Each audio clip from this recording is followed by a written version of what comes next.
From the crack of dawn to dusk, our boy is on a mission.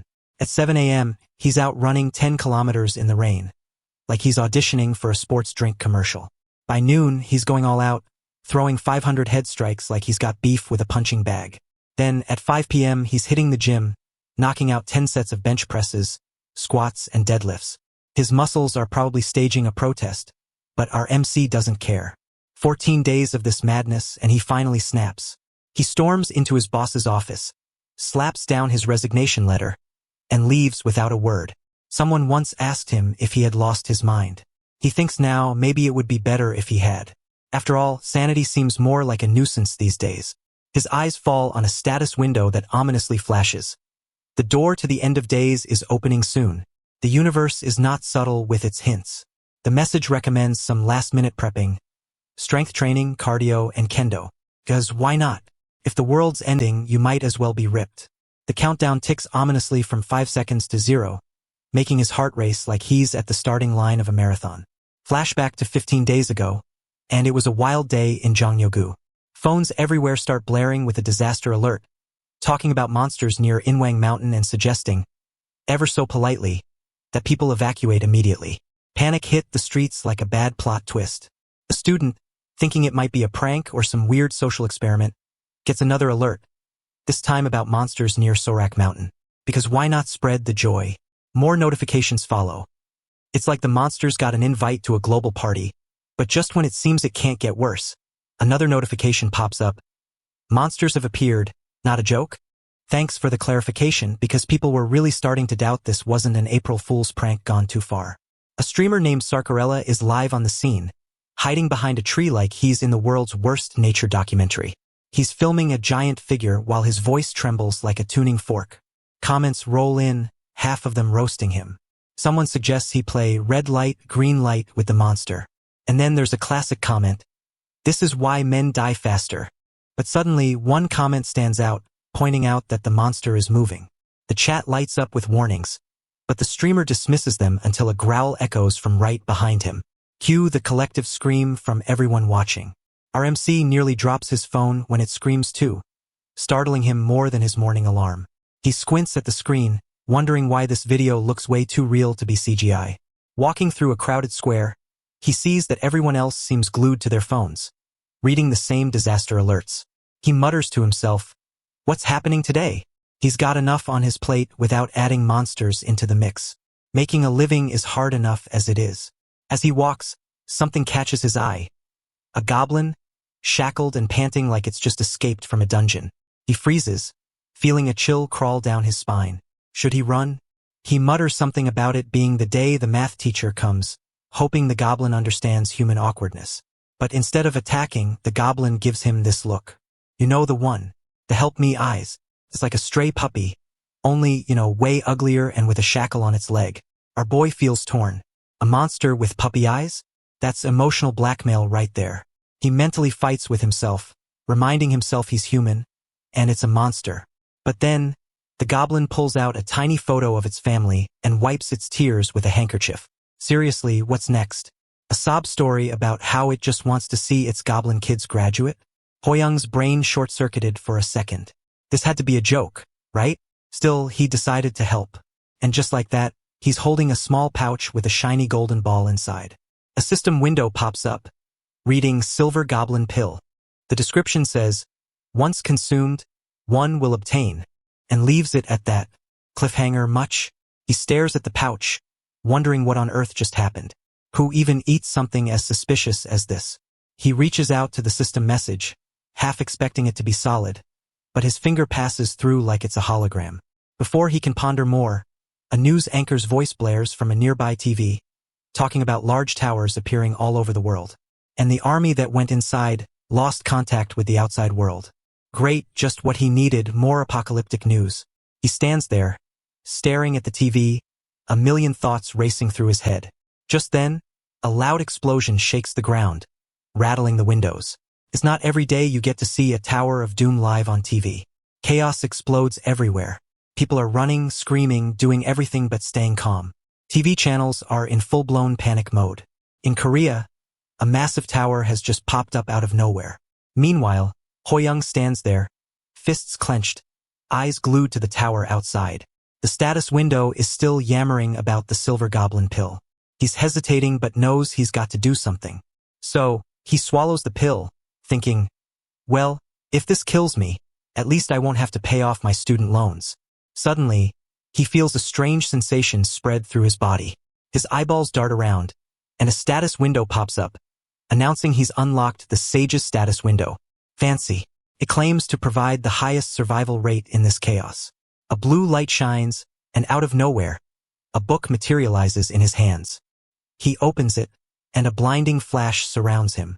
The book merges into another status window titled Guide, announcing that the world's countdown to doomsday is officially ticking.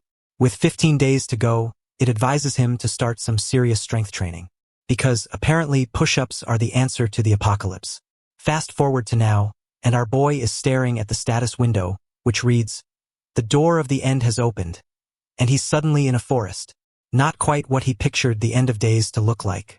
He glances at the sword slung behind him. The status window kindly labels it Blunt Sword. Well, that's reassuring. More windows pop up, informing him that the game has officially started and the tutorial is beginning. Because nothing says welcome to the apocalypse like a tutorial level. After an aptitude test, he's assigned the class Combat Swordsman. He's shocked. Another window instructs him to open the status window for more details. It's like trying to read the terms and conditions in a video game. Overwhelming and probably filled with important stuff he should pay attention to. He checks his profile, seeing he's a level 1 combat swordsman with basic swordsmanship skills and access to the Sage's status window. His HP is full and he's got 10 MP. No points to allocate yet. He swings his sword, getting a feel for this new reality. Apparently, he has to survive in the forest for an hour or find an exit. Seems like a fair trade for a tutorial. The Sage's status window pops up, offering him a survival guide. It suggests he use all 60 minutes to hunt monsters, because apparently going for the exit is for quitters. He realizes the window knew this would happen, which is either comforting or creepy. Deciding to follow the guide, he ventures deeper into the forest. Soon enough, he spots movement. A small, one-horned raccoon. Cute, but it's still a monster.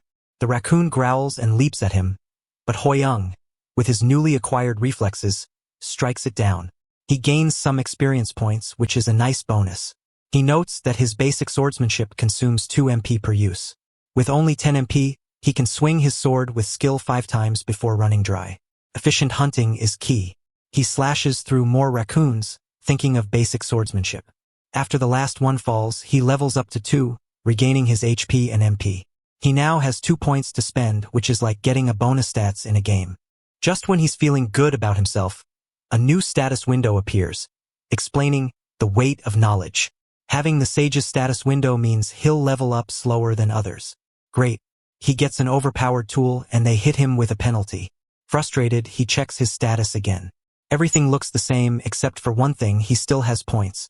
He thinks hard, realizing that if he plays this right, it's not a penalty at all. It could be a game-breaking ability in disguise. Hoyoung was in the thick of it, swinging his sword with wild determination. The raccoons stood no chance against his fierce slashes, and one by one, they fell. His eyes flickered toward the floating status windows that popped up in front of him. A rush of excitement surged through him. He'd gained experience points and leveled up to 2. But before he could even finish the thought, the windows vanished into thin air, leaving him with a furrowed brow. His stats were back to level 1 as he had expected. However, the silver lining was that his remaining points were steadily increasing. It dawned on him that the more he leveled up, the more experience points he would need for the next level. This sparked an idea. Maybe it'd be smarter to boost his stats directly instead of grinding levels the old-fashioned way. Lost in thought, he contemplated his next move. His gaze shifted over his available options: stamina, strength, agility, and sensitivity. Strength and agility seemed like the go-to choices for a combat swordsman. More power for attacks and faster reflexes to dodge blows. But our boy had a different idea. He decided to boost his sensitivity stat by 4, and a new status window popped up to confirm his progress. It's not every day you see someone beefing up sensitivity, but hey, even swordsmen need to feel things, right? With his plan in motion, Hoyoung kept on slicing through the one-horned raccoons. They were just tutorial monsters, after all, and they were practically folding under his blade with the default stats.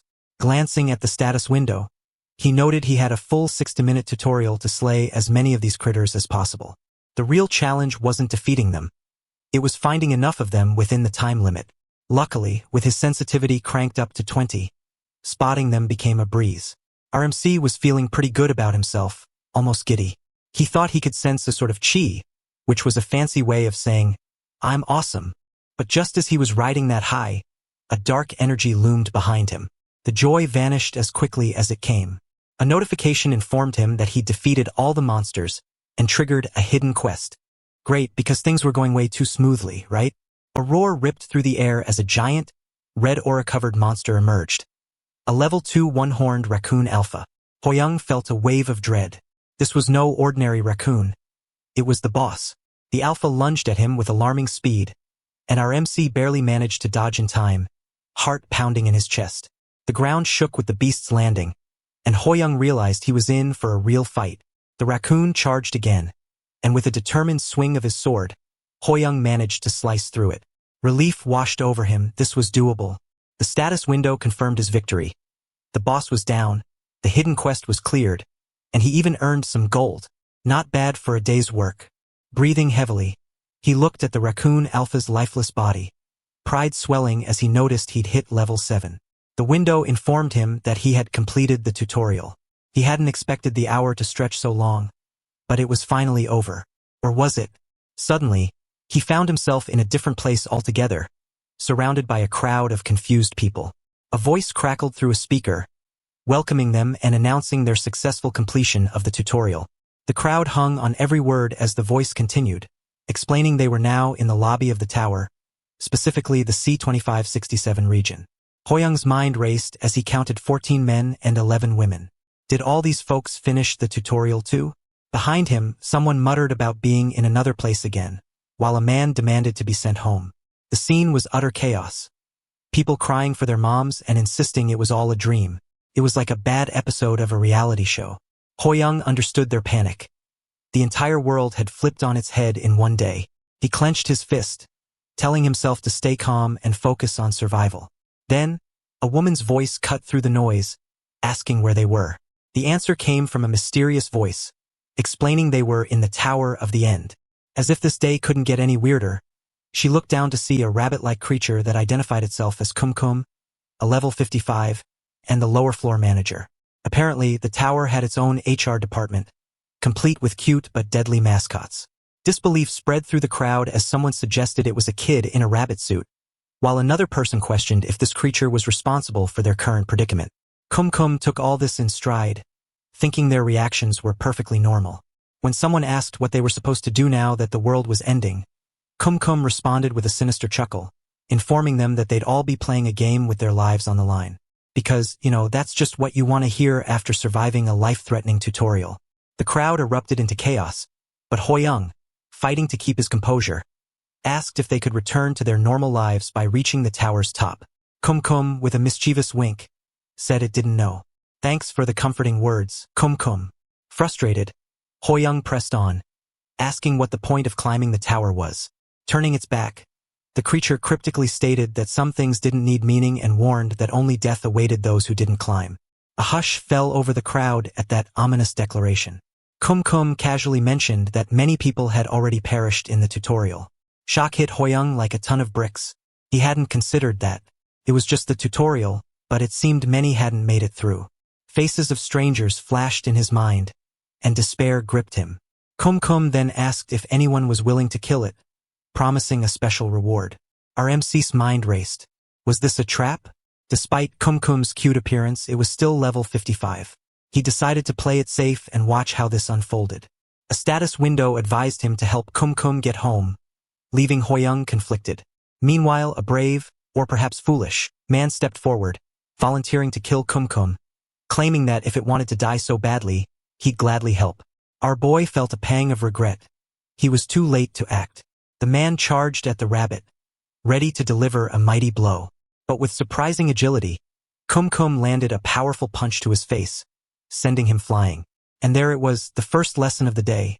Don't mess with the cute ones. They punch back. The crowd was stunned into silence. Kum sarcastically apologized for the accidental counterattack, and panic spread like wildfire. People screamed and ran in every direction, shouting about the man's untimely demise. Hoyoung, rooted to the spot, was consumed with fear. That could have been him. Kumkum, reverting to its original form, tried to reassure everyone, laughing off the incident as a simple mistake. Sure, like accidentally sending someone into orbit was a minor slip-up. The status window reappeared, urging Hoyoung to help the rabbit get home. Doubt gnawed at him. Was the guide trying to deceive him? This was not what he had signed up for. But then again, who could say what was real or fake in a tower with killer rabbits? Kumkum, ever the charmer, decided to keep the party going by casually asking if anyone wanted to help it clock out early.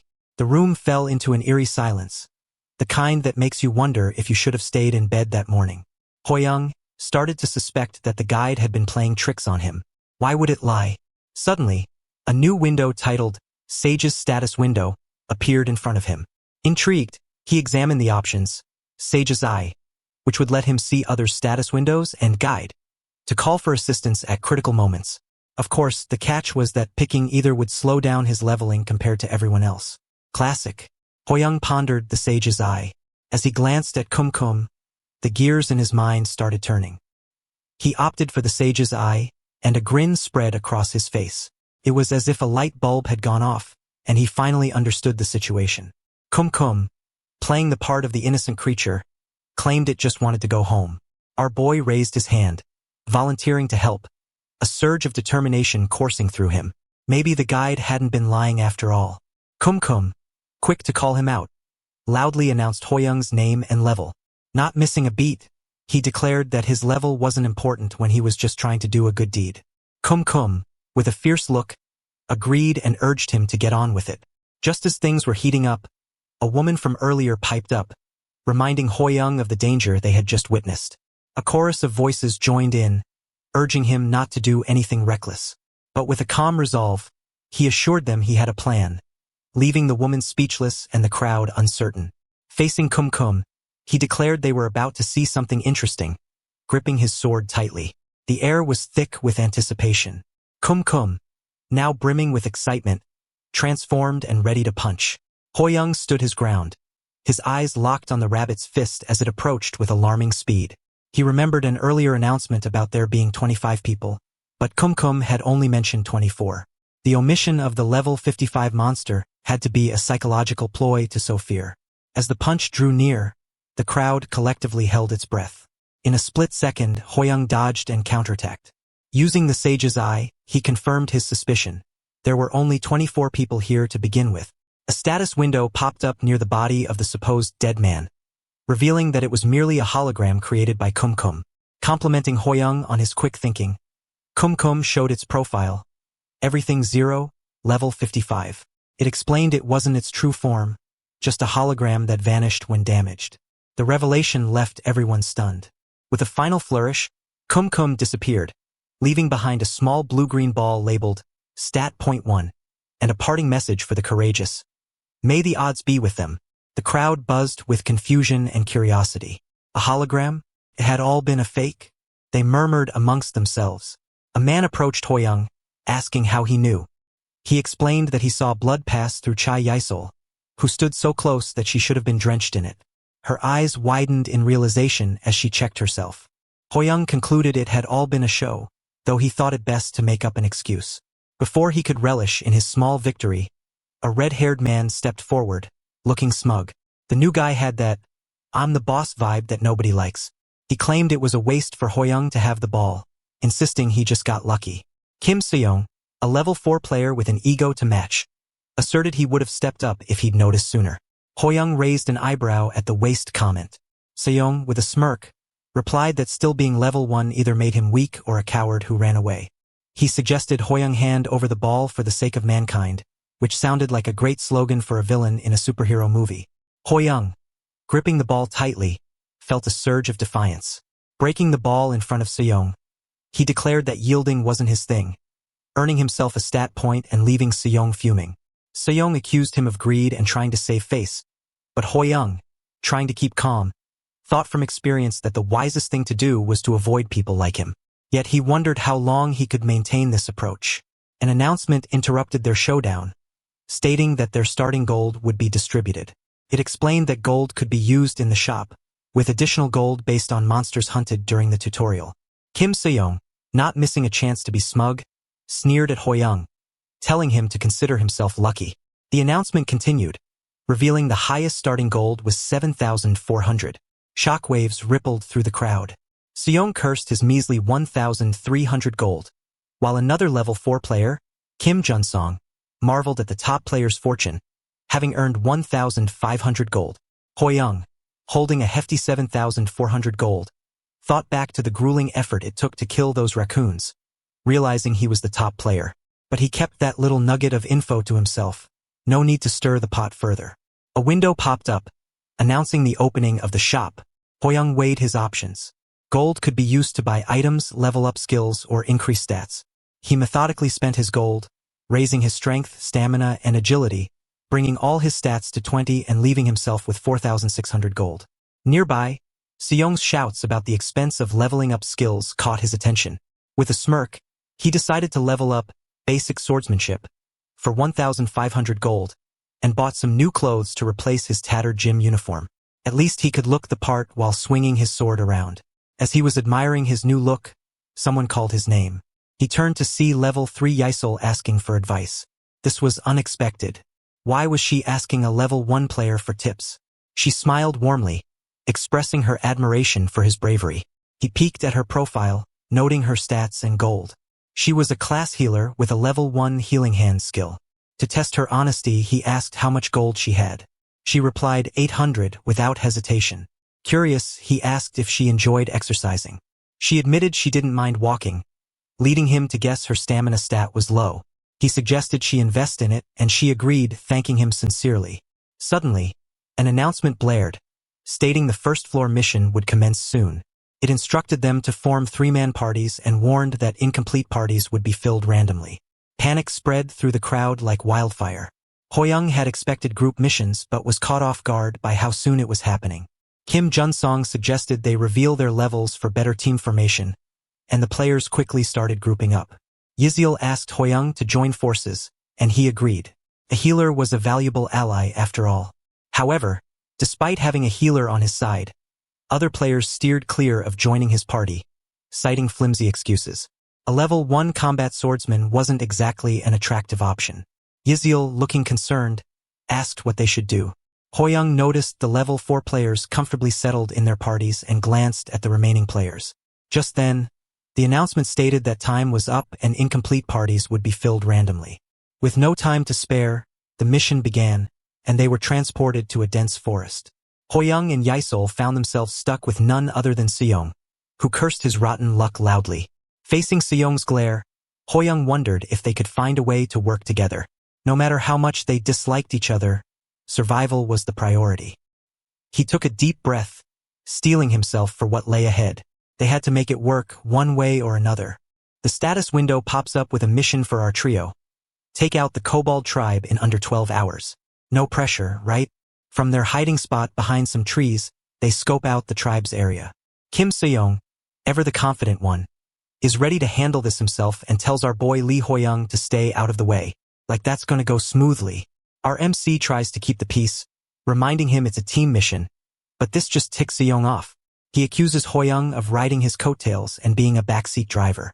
Hoyoung sighs, thinking it's best not to argue with Mr. Hothead, and agrees to let him take the lead for now. Meanwhile, Chai Yizil is tagging along quietly, already worried about how well this so-called team will work together. She's got a point. As they start moving, Se-young is on a roll, complaining about the bugs swarming around. He's acting like it's the first time he's ever been outside. Hoyoung, on the other hand, is trying to keep his cool and thinks they need to get this mission done without causing more drama. He spots some purple fruits on the trees and starts to think. But before he can piece it together, Yizil jumps in, asking if the kobold monster must be strong. He tells her there's a chance it's stronger than a one-horned raccoon, but since they're still level 1, they should be able to handle it. Of course, a reminder to stay on guard in the Tower of the End is always good advice. Yizil nods, trying to take it all in. Then, bam! Out of nowhere, a beastly creature with massive claws, a bulky body, and legs that look like they could kick a boulder into orbit appears. Hoyoung's heart starts doing a drum solo in his chest as he takes in the sight of this level 5 kobold. This way bigger and scarier than any one-horned raccoon they've come across. The kobold lets out a growl, and they quickly hide behind the trees. Yiziel, clearly freaked out, asks what they should do, noting that this monster looks like it's been hitting the gym way more than any of them. Hoyoung agrees and suggests they scout around to see if there are more kobolds. But, of course, Kim Seong has other ideas. He steps up, all bravado, accusing them of hiding like cowards. This guy really knows how to read a room, doesn't he?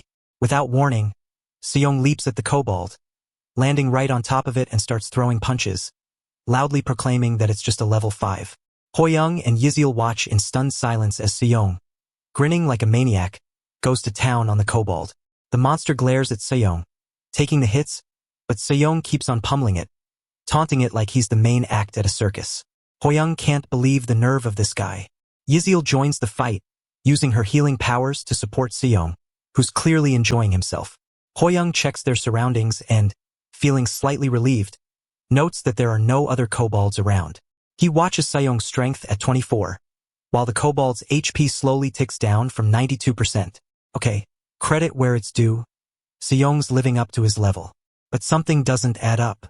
Hoyoung wonders why the damage is so low compared to Seong's strength. There has to be another factor here.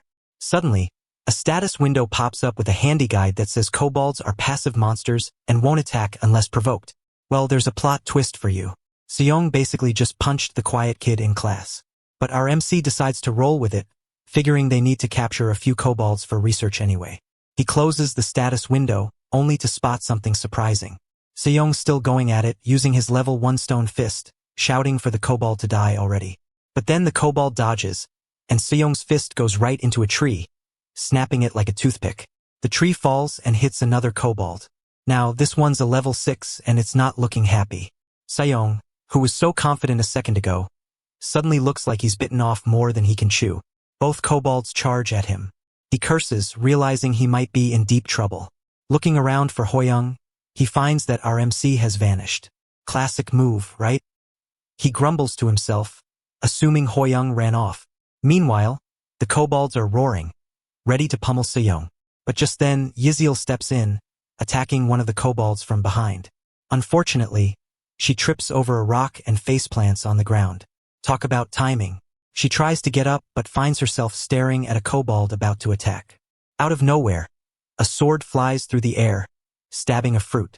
Hoyoung, in his level 1 basic swordsmanship glory, jumps into the fray. The fruit pulp splatters on the kobold, and it freezes up, letting out a groan as it dies. A status window pops up in front of Hoyoung, showing he has eliminated the level 6 kobold. Seong, never one to miss an insult, calls him a loser, but Yiziel looks at him with relief, tears in her eyes. Hoyoung takes a moment to reflect. He'd noticed the bugs eating all the other fruits but avoiding these specific ones, and it made him curious. Thanks to the guide's info, he had summoned a poison apple from his inventory.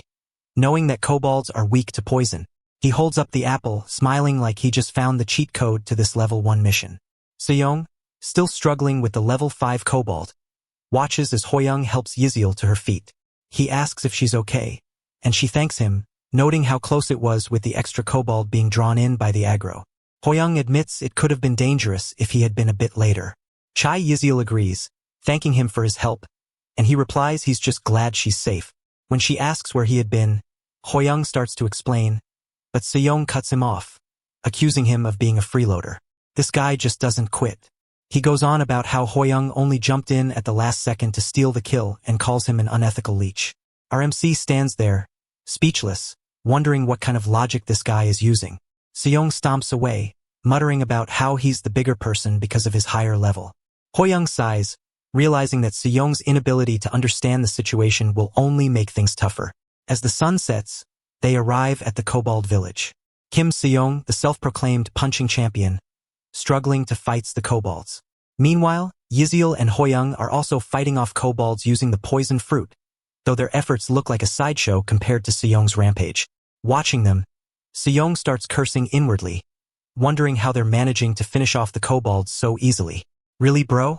Can't you see them using the poisonous fruits? Then, out of nowhere, a kobold lands a punch on him. More join in, and suddenly he's surrounded and getting the stuffing beaten out of him. In pain, he desperately wishes for someone to swoop in and save him. As if on cue, the kobolds suddenly burst apart, and there stands Hoyoung, sword in hand. He casually tells Seyoung he took over the fight for a bit and asks how the ride was.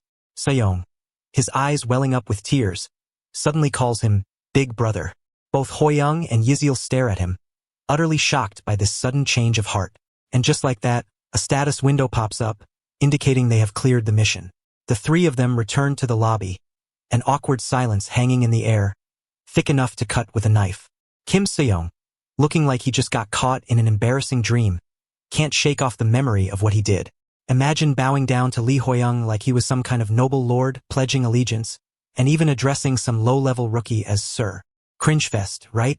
As they each experience the sweet buzz of leveling up, Chai Yizil cheerfully congratulates Lee Hoyoung, who responds with a humble smile that almost says, "Ah, shucks, it was nothing." Meanwhile, Seyoung, holding back the urge to explode, silently swears he'll serve only his boss. He's on the edge, knowing if word of this humiliation gets out, he's done for. But hey, he's a man of his word, and there's no taking it back now. Lee Hoyoung, seeing Seyoung's face contorted in frustration, wonders if the guy's just holding in a bad case of stomach cramps. Chai Yizil, scanning the empty lobby, guesses they're the first ones back and asks if they were the quickest. Hoyoung nods, saying they got lucky by figuring out the kobold's weakness.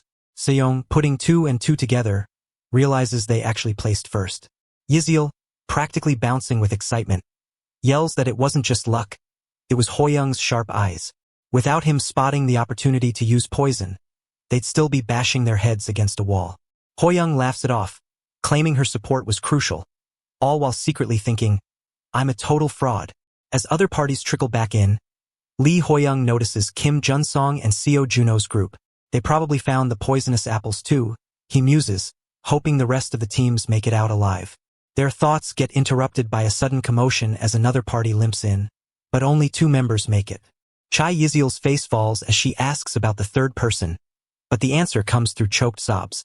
Just the two of them survived. The announcement blares that the first-level mission has ended for all parties, and they repeat the message like a broken record. Yizil tries to argue with the system, shouting that someone's still missing, but the mechanical voice drones on. 6 parties returned, 8 players failed. Lee Hoyoung, already expecting a grim outcome, feels his heart sink further. 8 dead, just like that. He pictures a field of skulls around him, contemplating how many more will fall before they reach the top. Then the announcement shifts gears, stating that they're calculating the mission results for the survivors. The party that completed the level first gets 1,000 gold each. Yizil and Seyoung beam at their status screens, confirming their first-place victory. Hoyoung glances at his profile, noticing his 2,000 gold for both bonuses. It's less than what he got during the tutorial, but hey, gold's like a survival insurance policy. Gotta save up. Just as he's enjoying the moment, someone shouts, demanding to know which party claimed first place. With everyone staring daggers at him, Hoyoung realizes he can't dodge this one. Before he can open his mouth, Seyoung bursts out, boasting that it was them, calling everyone else weaklings. Hoyoung side-eyes him, thinking the guy's conveniently forgotten about being pounded by those kobolds. The atmosphere is tense, but Seyoung's bravado loosens it a bit. The crowd's mood, however, sours quickly as a woman snorts that for someone who took first place, his level is a measly 2. A man chimes in, pointing out he got 2,000 gold without lifting a finger. Another voice mocks his scaredy-cat performance, and yet another asks if he doesn't feel the least bit ashamed. Hoyoung sighs internally. He thought the tension was easing up. Guess not. Yizil tries to defend him, but he gently stops her, knowing it's pointless. They're not going to listen. He'll have to prove them wrong. Suddenly, Kim Junsong's voice cuts through the chaos, urging everyone to focus on surviving instead of arguing. His profile shows up, revealing his level 8 status as an archer, one of the highest in the area. Seo Juno backs him up, reminding them they need to push forward for the sake of the fallen. His profile reveals him as a combat swordsman also at level 8. Their words seem to rally the crowd, and soon, more people are shouting encouragement, trying to pull themselves together. Then, without warning, the blue flame on the torch sputters out, replaced by an intense red blaze, which flares up throughout the area, accompanied by an ominous announcement. People panic, the color change signifying something they'd rather not know. The voice announces that the survival rate for Region C, 2567, is below average and a penalty mission is now in effect. Someone shouts, asking what the heck a penalty mission is. The voice clarifies. It's a death mission, and everyone must vote for one player to take it on. Time is set at 5 minutes, and chaos ensues. The announcement mentions that if they don't vote, they'll automatically vote for themselves. The clock starts ticking, and the grim realization sinks in they have to choose someone to die. Amid the chaos, Yiziel suggests if they all vote for themselves, no one has to do the mission. Someone agrees, but Lee Jichil points out the bitter truth. They could all end up doing it. Yiziel's argument falls flat, and the seconds keep ticking away. With over a minute left, a woman points at Hoyoung, naming him as her vote. Others join in, and soon, Hoyoung's name tag is littered with names. Hoyoung knows why. He's the weakest, after all. Society's idea of protecting the weak? Long gone. Yiziel's voice cracks as she pleads for mercy, but the crowd's too desperate to care. A man shouts back that he's got no choice. He doesn't want to die either. A woman cynically adds that Hoyoung would have died anyway, being so low level. Masks drop, true colors show. With a second to spare, even Seong tosses a vote his way, his sorry ringing hollow. The announcement declares the votes are in, and a portal for the death mission materializes. The crowd gasps, reality setting in. Yiziel's eyes well up as she calls out for Hoyoung, but Seong, now laughing, seems relieved, thinking his problem's solved if Hoyoung's out of the picture. Hoyoung watches the portal, thinking the sacrificial lamb's been chosen.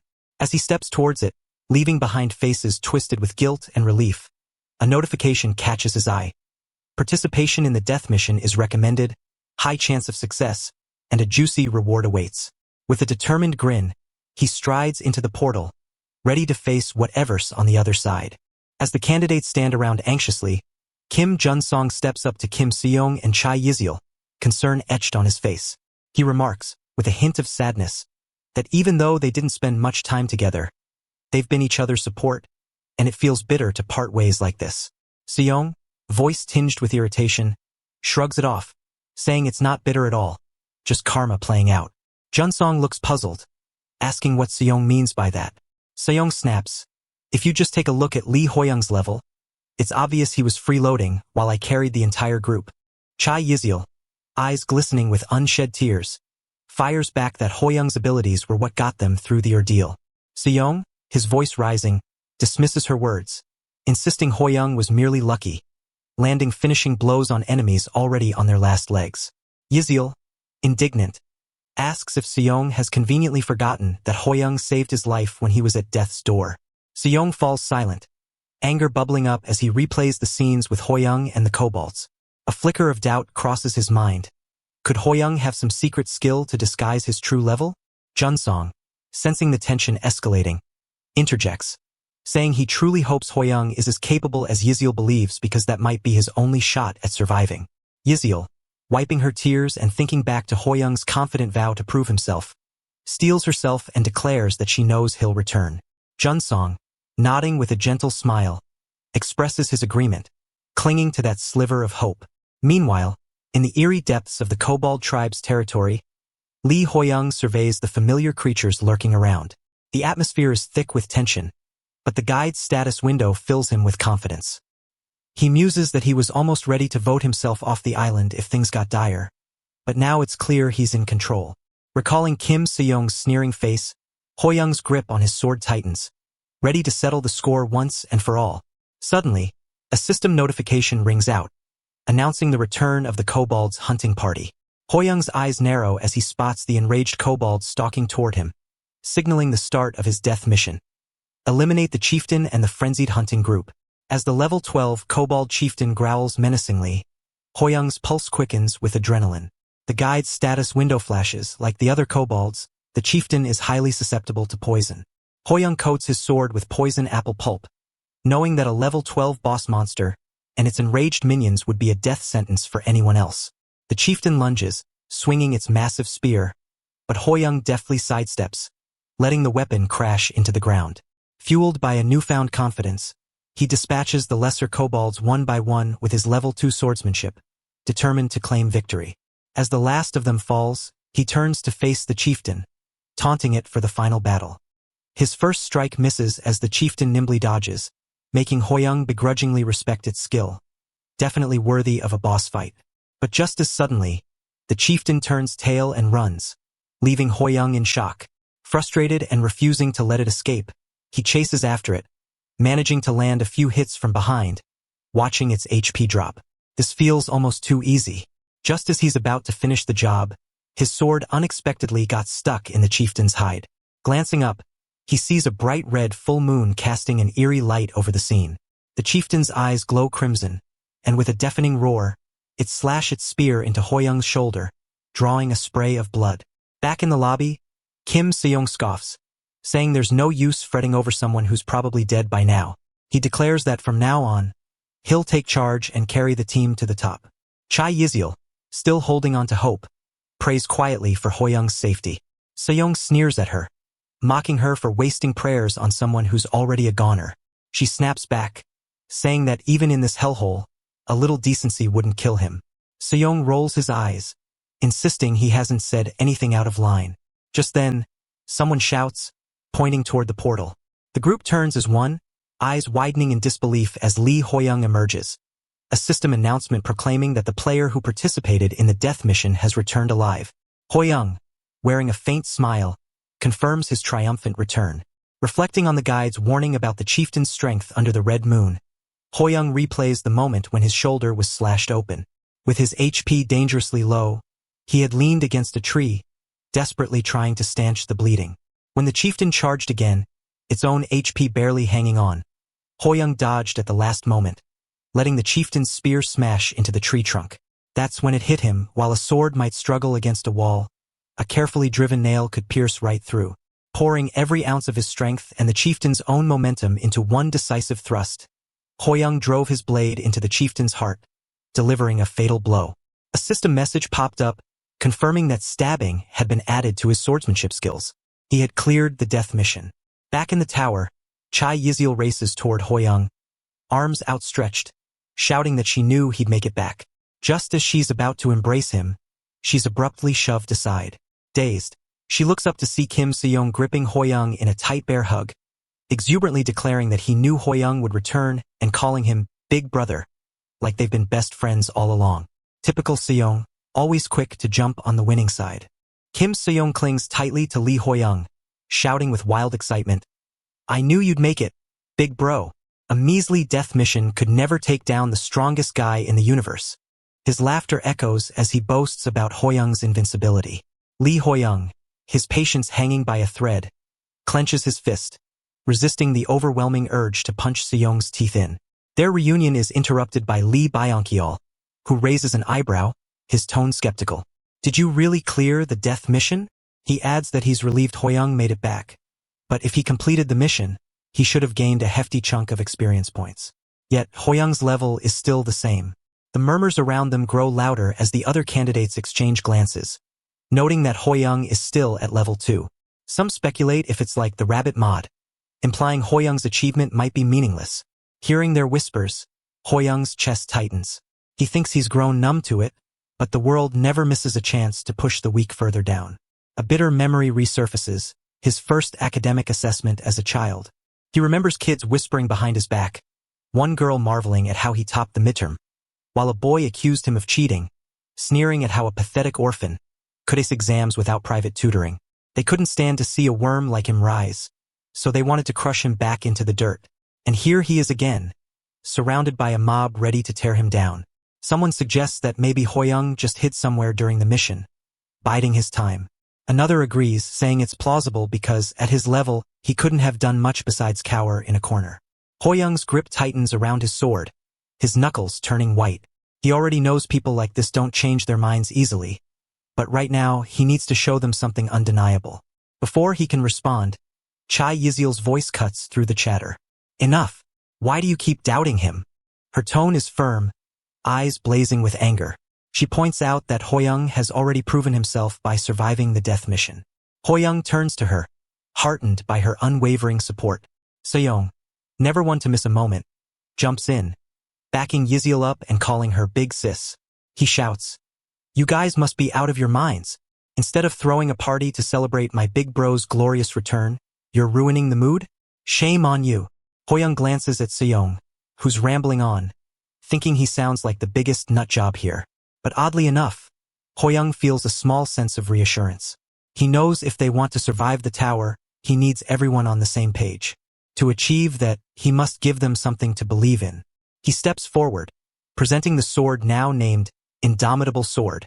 Its rare rank and plus 15% attack power leave the crowd stunned. Lee Byung-yeol's eyes widen, exclaiming that such a high attack boost is practically a cheat code.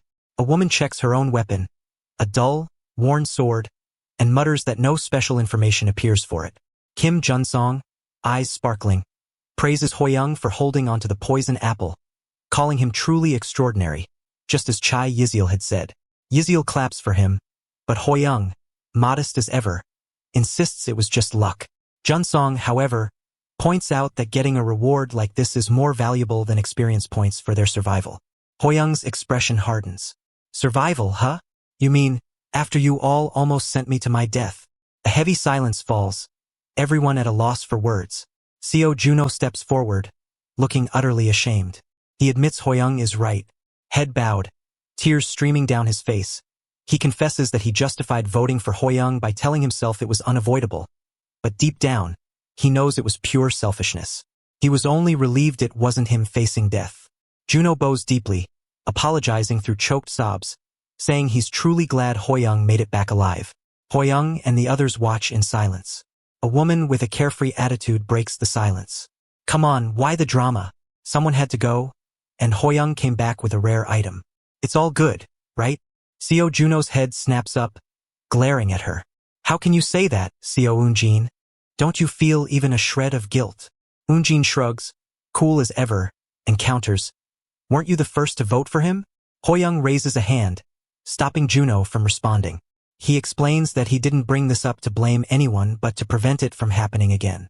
He points out that they must have realized during the death mission voting, the tower is trying to tear them apart, sowing distrust and conflict. His survival proves they can defy its expectations. Kim Junsong, looking inspired, asks Hoyoung if he has a plan for what's next. Hoyoung nods. We'll find a way for the most people to survive and keep climbing the tower.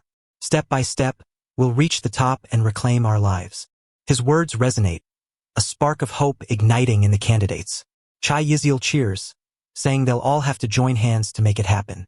Hoyoung agrees, and Seo Juno, tears still glistening, smiles, thinking Hoyoung is truly a generous man, far above petty concerns like level or status.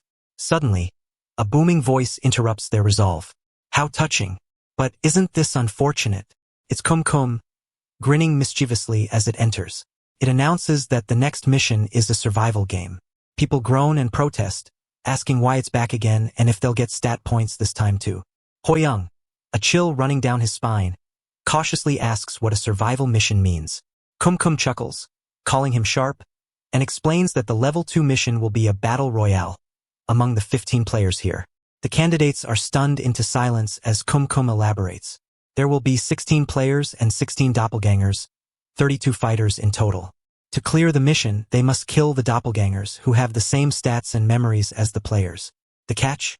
There's no reward for killing a doppelganger, but taking out another player will net stat points and gold.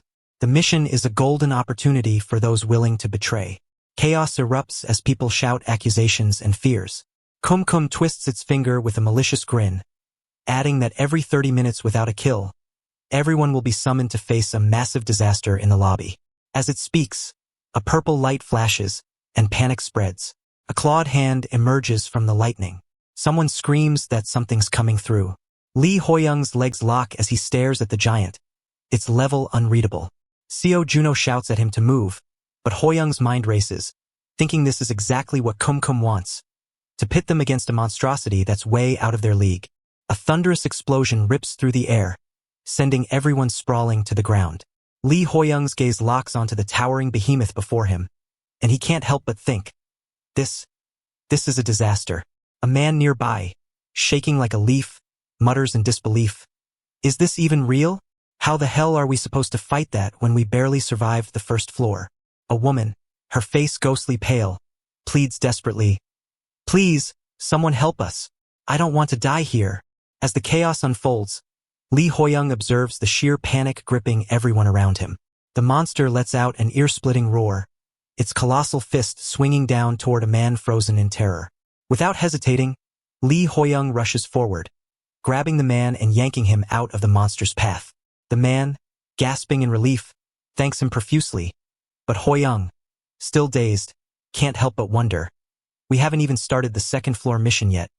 What is this thing doing here? Kumkum's voice drips with mock sympathy. Oh, how terrifying. It quips, feigning concern. Hoyoung recalls Kumkum's earlier warning. If no one dies every 30 minutes, they'd be summoned to face a disaster. He speculates that this might just be a spectacle, a way to scare them into taking the mission seriously. If that's the case, the monster isn't truly here to kill them, right? Kim Junsong and Kim Seong engage the beast with everything they've got, but their attacks bounce off its thick hide.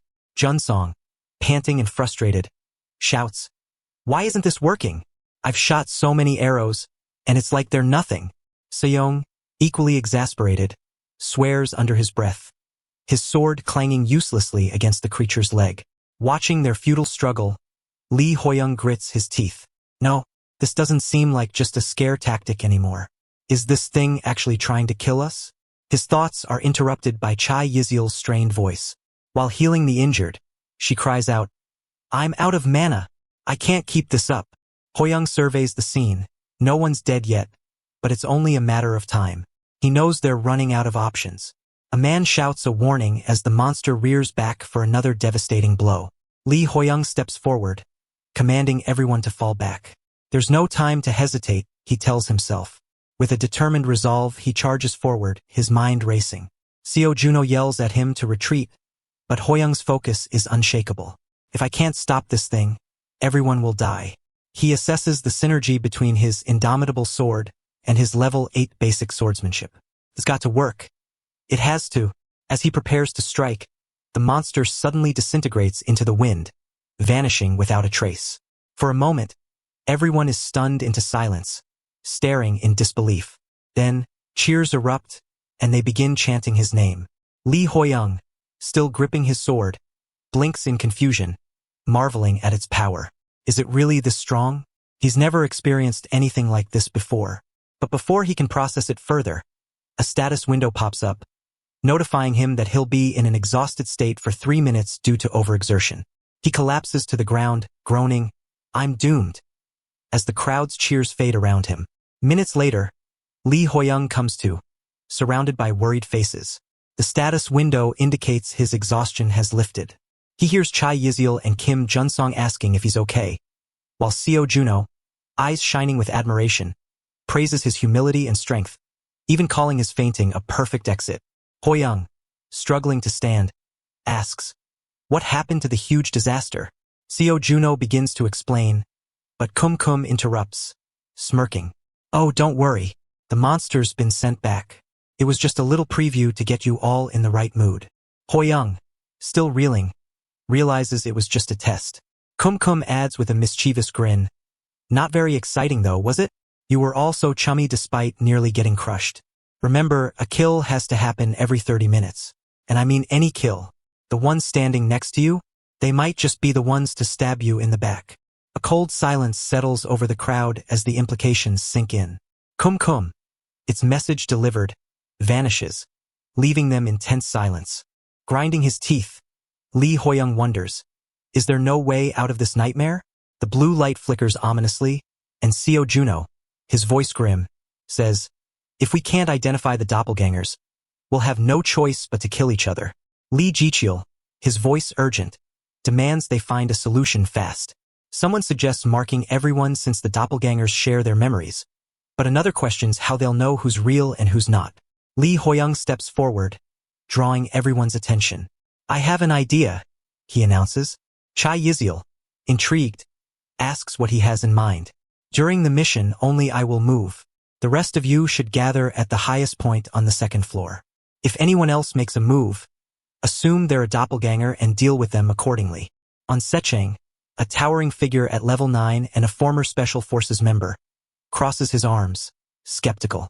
"And why should we follow your plan?" A woman, equally doubtful, scoffs.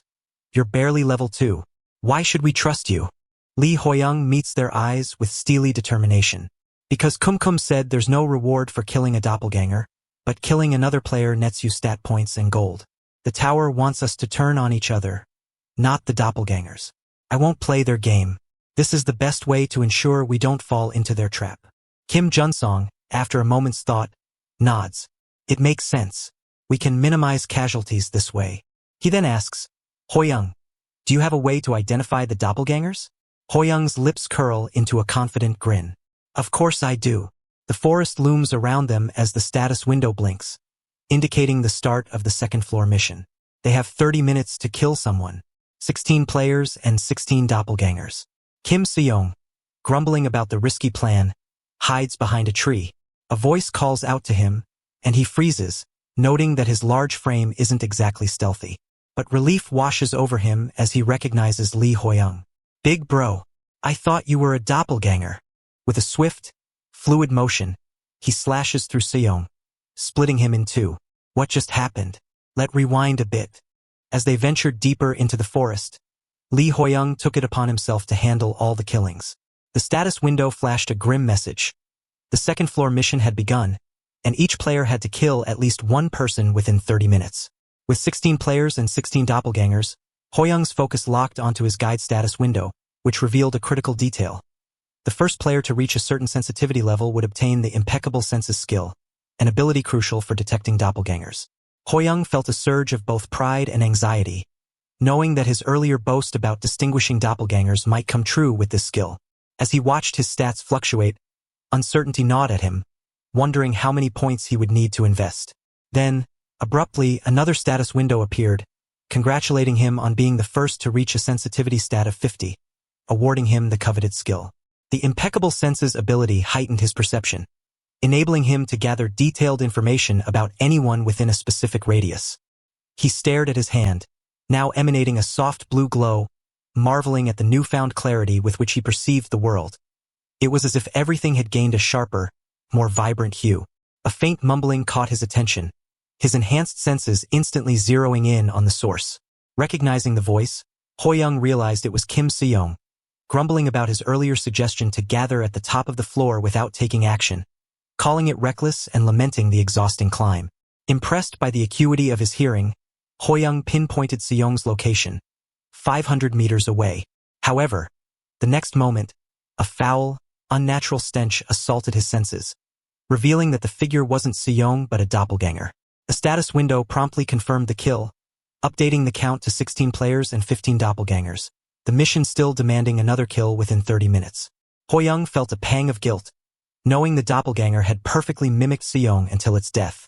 He hoped the others were adhering to his plan, remembering the initial agreement, bolstered by Kim Junsong's support, though real-time events remained unpredictable. Hoyoung's sense of triumph was short-lived. His heart sank as he noticed that another player had fallen, reducing the numbers to 15 players and 15 doppelgangers. Panic spurred him into action as he scanned his surroundings, his heightened senses picking up on faint sounds that led him to a gruesome scene. Go Youngwa's doppelganger, level 5, had just murdered another player. Hoyoung swiftly dispatched the doppelganger, the status window reflecting 14 players and 13 doppelgangers. Relief washed over him for stopping it before further damage could be done. But as he inspected the fallen level 4 Lee Byonkyol, confusion set in. The wound was inconsistent with Go Youngwa's weapon. It was an arrow wound. His gaze darted around, and his eyes caught sight of Kim Junsong, bow in hand, ready to attack. Instinctively, Hoyoung ducked behind a tree, realizing there might be another culprit at play. When Junsong called out, demanding to know who was there, Hoyoung noticed the arrow wound on Junsong's shoulder and considered the possibility that it had been self-inflicted by his doppelganger. Cautiously, he approached, attempting to explain the situation, but Junsong remained wary, keeping his distance. Pointing to the dead doppelganger, Hoyoung finally convinced Junsong of his identity. With a grave nod, Junsong warned him about his own doppelganger before collapsing from exhaustion, and Hoyoung rushed to his aid. After some time, Hoyoung helped Junsong to his feet, and they continued together. Overcome with guilt, Junsong apologized profusely, lamenting that if he hadn't fled, perhaps others might still be alive. The horrifying thought of a malicious doppelganger bearing his likeness and sowing chaos weighed heavily on his conscience. Hoyoung, understanding his turmoil, reassured him, insisting that none of them were to blame. They were all trapped in the tower's cruel game, and their only focus should be on surviving. Suddenly, Hoyoung's senses flared, alerting him to Chai Yiziel and Seo Juno rushing towards them, calling out his name. Yiziel, visibly relieved, expressed her concern after hearing about the recent deaths, while Juno, equally distressed, struggled to comprehend how two players could have fallen so quickly. Yiziel began to examine Junsong's injuries, offering to heal him, but Hoyoung, instinct screaming, stepped in, urging Junsong to stay back. The approaching figures were not their real comrades but doppelgangers. Junsong, still reeling from the shock, watched as Seo Juno's doppelganger launched itself at Hoyoung, ranting about an old grudge from a death mission and questioning whether Hoyoung still harbored resentment, despite his reputed kindness. Their weapons clashed with a harsh, metallic screech. Junsong, shaking off his stupor, joined the fray, pledging to take on the other doppelganger. Hoyoung, bewildered by the brazen assault of these doppelgangers, wondered why they were so bold, especially when one of them held Yiziel's memories and should have known of his strength. But there was no time to ponder. Chai Yiziel's doppelganger seized the opportunity, lunging at Hoyoung from behind. He barely evaded the strike, his body moving with the fluid precision his skill granted him. As both doppelgangers pressed their attack, he expertly maneuvered, dodging and countering each strike with calculated precision. Just as he began to gain the upper hand, an arrow whizzed past his face, narrowly missing him. His gaze snapped toward Kim Junsong, who smirked disdainfully, complaining about a missed opportunity. A few moments before the chaos unfolds, Lee Hoyoung is focused on dispatching the doppelgangers of Go Young-woo with surgical precision. Meanwhile, lurking behind a nearby tree, Kim Junsong, a 35-year-old archer who once lived as a fisherman from Wonyoung, watches with a sinister grin. He calmly nocks an arrow, indulging in his twisted pastime he calls human fishing. In his excitement, he slips into his old dialect, a reminder of how deeply he relishes these moments of cruelty. As Lee Hoyoung senses his presence, Kim taunts him, asking what feelings might be churning inside him. Betrayal, futility, or perhaps pure rage. Hoyoung, reading the madness in Junsong's eyes, concludes that this man is far more unhinged than he had initially realized. Coolly, he acknowledges that he'd been waiting for Junsong to reveal his true colors. Junsong smirks in response, acting as if Hoyoung had expected this betrayal all along. Their history flashes in Hoyoung's mind, the time when he'd helped Junsong walk and, in doing so, noticed his stats rise unnaturally. It became clear then, Junsong was a ticking time bomb, a predator hiding behind a facade. You're nothing but a murderous psychopath, Hoyoung accuses coldly. With an envious gleam in his eye, Junsong counters with intrigue. Has the tower blessed you, Hoyoung? Or are you just lucky? Hoyoung, growing tired of the small talk, points his glowing blue sword directly at him and demands to know why he's willing to kill. Is gold and stats really worth all this? Or is it something more? Unfazed, Junsong lets out a twisted laugh, explaining, in this world, killing brings rewards, not penalties. Why wouldn't I do it? He releases an arrow aimed straight for Hoyoung. Hoyoung had hoped there would be something more behind Junsong's actions. A reason, a motive, but he realizes with a grim sigh that Junsong is simply a deranged psychopath who has been waiting for this moment all along. As if on cue, the doppelgangers of Chai Yiziel and Seo Juno rush towards Hoyoung. Dodging Junsong's flurry of arrows, Hoyoung parries each attack with precision, but a few still graze his face, drawing blood. Thrown to the ground, Hoyoung grits his teeth, understanding that Junsong hasn't revealed all his tricks yet. Surveying the battlefield, he notices the formation of the doppelgangers. Behind him are Seo Juno, renowned for his unmatched close combat prowess, and Chai Yiziel, the most skilled healer in the group. Positioned before him is Kim Junsong, a deadly archer with terrifying precision. Together, they form a formidable team, a near-impenetrable net that tightens with every second. As Hoyoung regains his stance, Junsong taunts, catching a big fish takes effort. You know? He admits he thought Hoyoung would be an easy target, but now he's eager to watch him suffer. With a smirk, Junsong commands the doppelgangers to close in as he draws 3 arrows in quick succession. The arrows fly towards Hoyoung with deadly intent. Hoyoung, however, uses his sharp senses to analyze their coordinated attacks. He examines the stats of both Chai Yiziel and Seo Juno, noting their formidable capabilities. Despite their impressive teamwork, Hoyoung knows one thing. They cannot match his raw power. Engaging in a fierce battle, he strikes down the doppelgangers one after another. His blade sings as it slices through the air, deflecting arrows and dealing devastating blows. The doppelgangers falter, and soon, their bodies hit the ground. The status window flashes with an update. The number of players has dropped to 14, and the doppelgangers are now down to 11.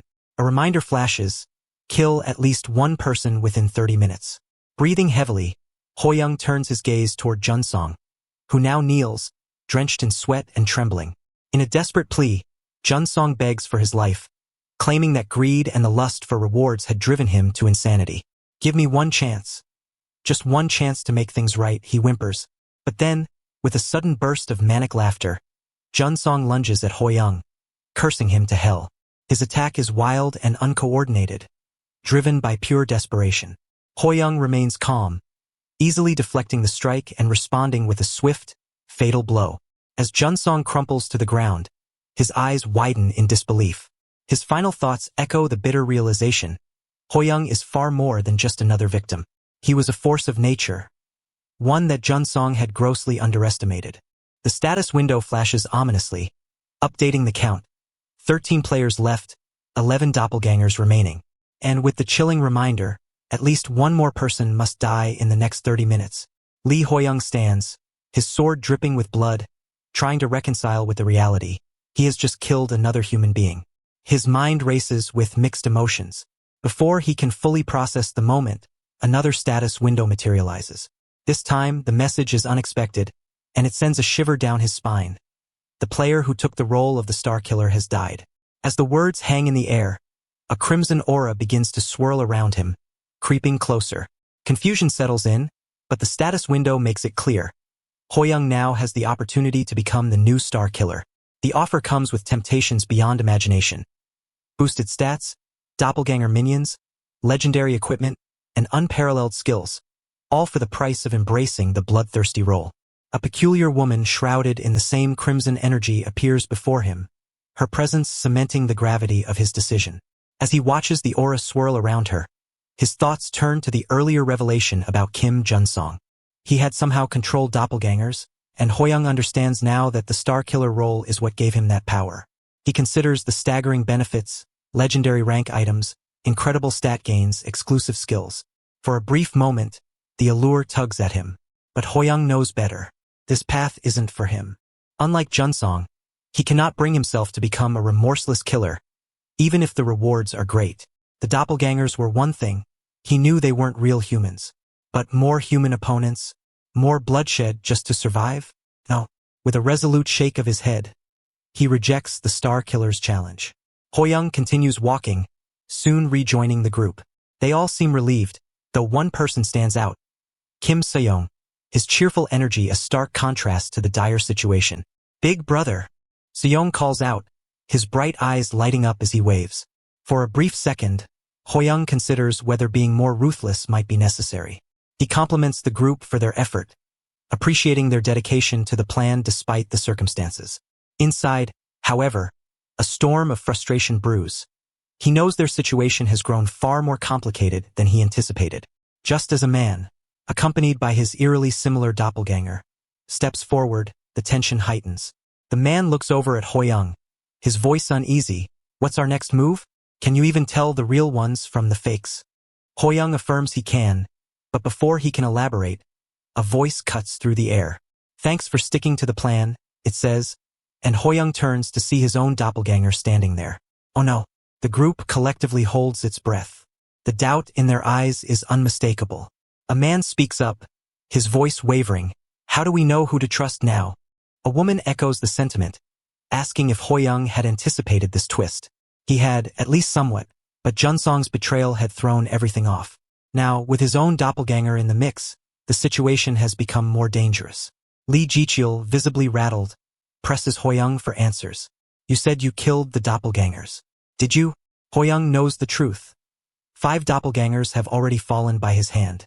But now, revealing that could expose their identities and possibly himself as a player. Yet, before he can explain, both he and his doppelganger announce the names of the deceased at the same time. The group stands in stunned silence. The simultaneous revelation has only added to the confusion. Sensing an opportunity, the doppelganger smirks and taunts, "If you really think you can trust Hoyoung, then let me remind you that he couldn't have killed the doppelgangers you trust the most." Kim Seyoung and Chai Yizil.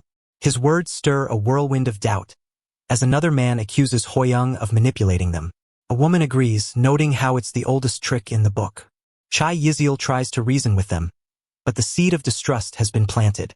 Then, the doppelganger delivers a critical blow, stating, "If what I say is true, then Kim Junsong was the real doppelganger, and the real Junsong has already been killed." The shockwave hits the group hard. Junsong, their leader, their strongest member, gone? It seems impossible. The doppelganger grins, accusing Hoyoung of being the fake. The tension escalates as a woman proposes attacking Hoyoung to eliminate any remaining doppelgangers, but Kim Seyoung protests, pointing out that would make him a fake too. Chai Yizil and Seo Juno urge caution, reminding everyone that acting rashly could spell disaster. But time is running out, and someone warns that the 30-minute timer is ticking down. Hoyoung, weighing his options, knows he needs to act fast. He admires the cunning of his doppelganger. It's like praising himself, but he doesn't let that stop him. Then, he steps forward and admits, "I killed Kim Junsong." His doppelganger's smirk falters for the first time. Hoyoung's voice sharpens. "But there's one thing you don't know, something even you couldn't guess. Junsong killed other players. He was a traitor." Hoyoung draws his sword. With a decisive strike, he cleaves through Junsong's doppelganger, putting an end to the twisted game once and for all. Kim Junsong's doppelganger lets out a strained, harsh cough, cutting through the tense silence. The group turns toward him, realizing the situation is spiraling out of control. Before anyone can react, Lee Hoyoung's own doppelganger explodes in fury, shouting at Hoyoung, accusing him of recklessness. "What do you think you're doing?" The doppelganger roars, his eyes burning with rage. Amidst the chaos, Seo Juno's voice rises above the rest, calm but laced with curiosity. He asks Hoyoung the question now on everyone's mind. Is Kim Junsong really a traitor? His suspicion runs deep, and he quickly tries to piece together the puzzle. If the real Hoyoung just attacked Junsong, that means the truth is far more complicated than it seems. Seo Juno's logic starts to crystallize. If the real Lee Hoyoung kills a doppelganger, their true nature is revealed. That would prove his authenticity once and for all. But now, Hoyoung is saying Kim Junsong was a traitor. What could that possibly mean? Did Junsong kill humans? Seo Juno presses. Hoyoung, his face somber and serious, nods and says, "Yes. Junsong was no hero. He was a demon wearing the mask of a good person, hiding his true nature, waiting for the right moment to strike." The revelation shakes the group. Kim Eun-jin, her eyes welling with tears, can barely contain her disbelief. Her voice cracks as she cries out, "That's impossible. He saved me from a kobold. He asked if I was all right. He was kind." The weight of the accusation overwhelms her, and before anyone can stop her, she rushes at Hoyoung, ready to attack out of pure emotion. But before she can close the distance, an arrow flies through the air, striking her with deadly precision. Eun-jin gasps, turning slowly to see Kim Junsong's doppelganger standing there, bow in hand, a wicked grin plastered on his face. A cold, detached status window appears. A player has died. Players, 12. Doppelgangers, 11. The group freezes, stunned. The timer continues ticking, and they now have even less time to kill another person. The twisted grin on Junsong's doppelganger only grows wider, a mocking laugh escaping his lips. The man is reveling in the chaos. Then, another status window flickers into view. A doppelganger has died. Players, 12. Doppelgangers, 10. The tension breaks as On Secheng steps forward, his sword still raised, breathing heavily. He's the one who dealt the killing blow. "I'm sorry I doubted you," he says, voice strained with regret, speaking directly to Lee Hoyoung. Shouts erupt from the group as people scramble to understand what just happened. Realization sets in. The doppelganger is dead, and Lee Hoyoung is vindicated. Players begin clamoring for direction, turning to Hoyoung in desperation. "What now?" they plead. Hoyoung, feeling a strange sense of déjà vu, allows himself a small smile. This wasn't his first brush with chaos, and it certainly wouldn't be his last. "We need to use all the gold we can to increase our stats," he announces with firm resolve. As the group rushes to follow his orders, they use every bit of gold they can, their stats climbing higher with each new piece. With their improved stats, they are more formidable than they've ever been before. However, the tension still lingers. The battle isn't over. Later, as they make their way back to the tower, the atmosphere is heavy with the aftermath of the mission. Lee Hoyoung, deep in thought, reflects on their narrow victory. They had barely scraped by, but the players had one critical advantage. The doppelganger's stats hadn't changed since they entered the second floor. This one oversight had tipped the balance in favor of the players, but it was still a close call. An Sechang's voice interrupts Hoyoung's thoughts.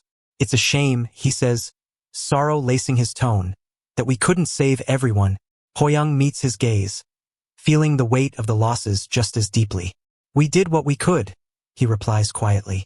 The losses still sting, and the road ahead promises to be even more dangerous. As they continue, Hoyoung's mind drifts to other regions, wondering if others are facing similar battles without someone to guide them. His unique ability to read the guide has been their lifeline, and he knows that without it, many others may be struggling to survive. He steels his resolve, promising himself that as long as there are people who believe in him, he'll fight to save as many as he can. An Sechang approaches Hoyoung once again, this time with a look of gratitude. Thank you, he says earnestly, for leading us through this. We wouldn't have made it without you. Hoyoung humbly deflects the praise, attributing their success to the group's collective efforts. But An Sechang, still feeling the sting of his earlier doubts, bows deeply. I'm sorry for ever doubting you. One by one, others follow suit. The air is filled with apologies and relieved laughter. Kim Seong, ever the joker, breaks the tension with a hearty laugh. We really dropped the ball not recognizing Hoyoung's gigachad energy from the start. Chai Yizil, with a grin, adds, I knew it first. You all were just slow to catch on. Even Seo Juno, who had initially been wary, steps forward with tears in his eyes. I'm sorry too, he says. You've proven yourself over and over. In this moment of healing and camaraderie, An Sechang makes one final request, his voice filled with respect. Please continue to lead us. We need you. Lee Hoyoung, momentarily taken aback by the heartfelt request, pauses before allowing a warm smile to spread across his face. After a brief moment of reflection, he nods and says, I will. The status window pops up, calculating gold rewards based on individual contributions, and a wave of excitement sweeps through the group. Lee Jicheol, practically glowing with joy, can't contain his enthusiasm. We're getting gold too, he exclaims as 700G is added to his profile. A woman nearby shares his excitement, delighted with her 500G reward. Their celebrations, however, are soon overshadowed by Kim Seong, who practically explodes with glee as he announces to everyone in earshot. I just got 2000G, he beams, practically bursting with pride. Lee Hoyoung watches the scene unfold in silence, a bit speechless at Seong's outburst. He thinks to himself, well, I guess it paid off for everyone since they followed the plan. A small, satisfied smile forms on his lips as he eyes his own reward, 12,500G. The smile grows as a new status window catches his attention, stating that because he has acquired more than 10,000G, his shop rank will now increase. As the new shop window appears before him, Hoyoung quickly scans the options and realizes how the system works. If he wants access to rare and powerful items, he needs to keep raising his shop's rank. Without hesitation, he spends 5,000G to purchase a level up for his basic swordsmanship, pushing it from level 2 to level 3. Reflecting on his earlier battle with the colossal monster, he recalls how he had instinctively used a higher-level technique, even though it had drained him completely. That kind of power, for just this much gold? He thinks to himself, feeling like he stumbled upon a real bargain. As Hoyoung finishes his shopping and share 1,500G with Chai Yizil, panicked, Yizil turns to him and asks why he's giving her the gold. Hoyoung, calm as always, responds, you earned it. When we fought those kobolds and doppelgangers, things would have been much harder without your help. His words are soft, but they hit hard, and she stands a little taller, her eyes bright with new determination. With a firm nod, Yizil vows to level up her healing hand from level 1 to level 2. At the same time, Kim Seong receives his own status window, informing him that Hoyoung has also shared 200G with him. Overcome with emotion, calling him Big Bro. Stop being weird and just keep up the good work, Hoyoung says, trying to shake off the awkwardness. In truth, Hoyoung knows Seong has potential. He'll be useful if he gets stronger. and it's always better to have competent allies rather than annoyances. Sejong, however, is far from subtle. Your wish is my command from now on, big bro. Just say the word, he declares dramatically. Hoyoung, disgusted, thought to test out his newly upgraded level 3 swordsmanship on him. Suddenly, the valley-like area therein fills with new notifications as the status window announces the start of the 3rd floor mission. A siege war. It explains that this will be their first encounter with players from other regions, and their mission is to attack, bring down the castle, and occupy the altar within 24 hours. The penalty for failure remains ominously unknown. A shining purple crystal, labeled as the return crystal, appears in Hoyoung's hand. The status window mentions it's a time-limited item, usable only on the 3rd floor. Hoyoung examines it carefully as the others receive their own crystals. Lee Jichil, frowning in confusion, voices the question on everyone's mind. Does this mean we have to kill other people? Another player, staring at the crystal in her hand, asks, "What's this even for?" Hoyoung, eyes fixed on the status window in front of him, pieces it all together. This crystal is their failsafe, their means of survival if things go south. Turning to Kim Sejong, he reminds him of his earlier proclamation. You said you'd do anything, right? Sejong gulps nervously. This can't be good. Panting heavily as he climbs up the mountain, Sejong mutters under his breath, Hoyoung's really being too much this time. He could have just explained that I wouldn't die for real. The guide window explained that the return crystal will bring them back to the starting point upon death. Now standing before the castle gate, Sejong remembers Hoyoung's promise. 100 G if he does reconnaissance. Fired up with determination, he shouts, I'll destroy everything while I'm here. Without hesitation, Sejong charges at the gate, and the status window flickers to indicate that its durability has dropped to 81%. He keeps hitting it, knocking the percentage lower and lower, until the gate finally opens. But as soon as he steps inside, another status window flashes. The castle gate will reset in 2 seconds. Sejong, grinning like a madman, declares, no gate can withstand my power. As the gate resets, he spots 2 guards on the castle wall and notices what looks like the altar they need to occupy. His grin widens, and he prepares to charge forward, but he suddenly got hit by something. His nose starts bleeding, and he groans, confused. What the hell was that? His vision started to blur, and he saw a woman holding a gun. Lee Hoyoung's voice rings out in disbelief. A gun? Sejong, clutching his fist, yells back, yeah, a magic bullet? And it hurt like hell. Hoyoung's mind races. A gun? At this stage? That's insane. Not even on Secheng, whose class is literally soldier, has a gun. The realization hits him like a truck. The Star Killer rewards must have enabled this, and it's going to make this mission way tougher than he anticipated. But before he can say anything else, Chai Yizil steps forward confidently. Don't worry, she assures him. I've got your back. Her calm demeanor spreads through the group, and even Seo Juno and the others nod in agreement, showing their readiness for the upcoming battle. Hoyoung smiles, grateful for their support. Good. Then here's the plan. Under the eerie light of the blue moon, far from their mission, a man prostrates himself on the cold ground, tears falling from his eyes. On his back, a woman sits casually, yawning, as if the scene before her is nothing more than a dull formality. The people around her tremble in fear, caught in a nightmare they cannot escape. Our boy Lee Hoyoung's newly sharpened senses from the 2nd floor mission kick in as he spots the 2 guards, Lee Daeman and Ju Hongdeek, standing on top of the castle walls. Both are level 8, just as Kim Sejong had described earlier. Sejong, already fed up with seeing them again, hurls insults their way like it's a full-time job.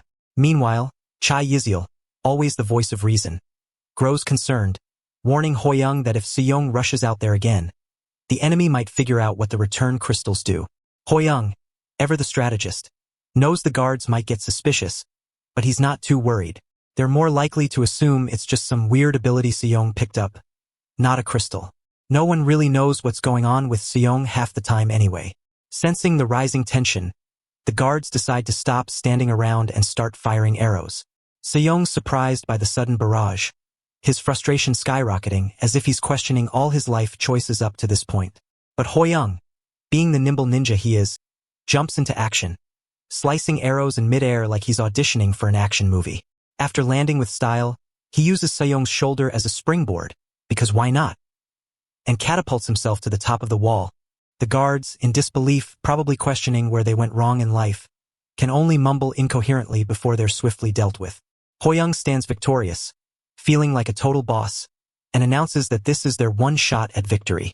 Outside the castle gate, Seo Juno's urgency matches his concern for keeping the return crystal's secret intact. Kim Seyoung, full of energy and more confidence than necessary, praises Hoyoung and rallies everyone for a charge, his excitement palpable. Seyoung races towards the castle door like a man on a mission, claiming that he can break the gate with just 5 stone punches. But contrary to his expectations, a magic bullet hit him right in his face, breaking the door in the process. The status window confirming the gate's utter destruction. 0 chance of repair. Chai Yizil rushes to Seyoung, frantically trying to heal him while telling him to hold on like she's in a dramatic medical scene. From his perch atop the wall, Hoyoung surveys the chaos below, wondering what in the world just happened. A guard complains nearby, pointing to a woman with a gun, calling her a mad woman, ready to exploit their mistakes. Hoyoung checks her profile. Meet Sun Seoyeon, a level 13 star killer and general bad news. Hoyoung suspects she might be the one responsible for the massacre on the 2nd floor. As soon as Seoyeon spots Hoyoung, she fires a bullet that strikes his shoulder. Hoyoung quickly takes cover, drinking a potion like it's an energy drink. He checks the wound and thanks the heavens for the Kalia's leather armor he's smartly equipped, which gives him 50% magic defense.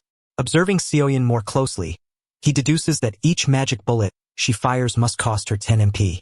If she's shopping at the same store as him, there's no way she has mana recovery items yet. Classic early game struggles. He calculates that she has only 13 magic bullets left, so the team needs to move fast toward the altar. In a flashback to earlier, someone had nervously asked how they were supposed to dodge all the bullets and reach the altar. On Secheng, ever the tactician, had suggested they zigzag like pros and use cover. Hoyoung had reasoned that Seoyeon's magic bullets, which nearly took out Seyoung, must be limited by some energy source.